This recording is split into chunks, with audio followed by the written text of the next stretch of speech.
important question. Who qualifies for that?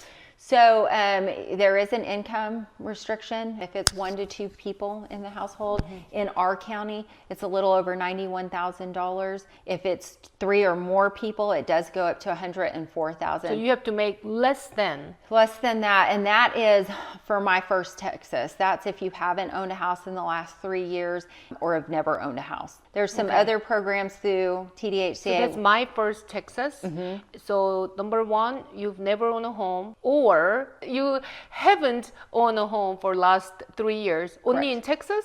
No, so you have to be a Texas resident, and to qualify for the My First Texas, you can't have owned a house ever, or if you did own a house, you sold it more than 36 months ago.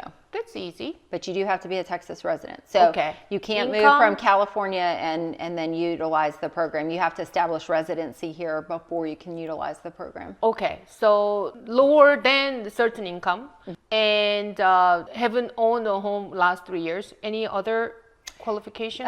So yeah, there's some debt to income limits. So to not have to have reserves, we do have to be able to run it through our automated system. It's got to approve eligible, and you have to be below a 45% debt to income ratio. Anybody over a 45 has to have 3 months reserves, and that the 3 months reserves is 3 months of mortgage payments, PITI. Okay.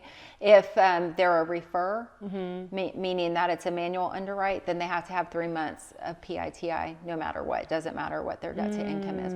We cannot go over a 49.5%. So that does then cut some people out. So for instance, I had another veteran that I wanted to put on the program because he was a first-time home buyer, had the credit score, met the income limits, but his debt to income was a 57 on the back end. So that made him not eligible for this particular program. Okay. Yeah.